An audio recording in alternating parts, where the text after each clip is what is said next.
మనకి 177/24 చీబ్రోల్లో 14 years పాప murder జరిగింది.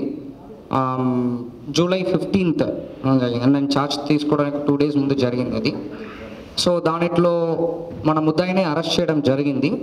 సో మనకి ఒక 4 months దగ్గర అయింది అక్యూజ్డ్ అరెస్ట్ చేయడం.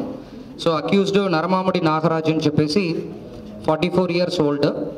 సో ఈ స్టోరీ క్రక్స్ ఏంటంటే ఈ నరమాముడి నాగరాజుకి తర్వాత విక్టిమ్ అమ్మాయి ఎవరు ఉన్నారో వాళ్ళు మదర్కి ఇల్లీగల్ రిలేషన్షిప్ ఉంటాయి.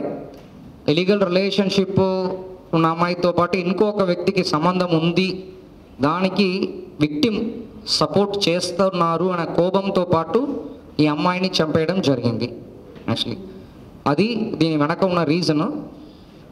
ఈ వ్యక్తి పైన ఆల్రెడీ 2012లో ఆల్రెడీ ఒక మర్డర్ కేసు ఉండడం ఉంది యాక్చువల్లీ ఇబ్రాహీంపట్నంలో.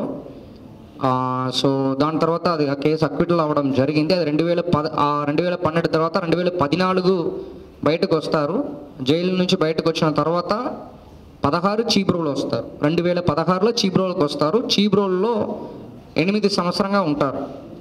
ఎవరు విక్టిమ్ ఉన్నారో విక్టిమ్ తల్లితో పాటు రిలేషన్షిప్లో ఉంటారు. తర్వాత మర్డర్ చేస్తారు. మర్డర్ చేసిన తర్వాత ఇక్కడ నుంచి విజయవాడ నుంచి హైదరాబాద్ మన హనుమకొండ తర్వాత హైదరాబాద్ వెళ్ళి మళ్ళీ వైజాగ్ వచ్చి రాజమండ్రిలో ఉన్నప్పుడు మనకి బేస్డ్ ఆన్ ఇన్ఫర్మేషను తర్వాత మనం technical analysis and based on information ఈ వ్యక్తిని అరెస్ట్ చేయడం జరిగింది.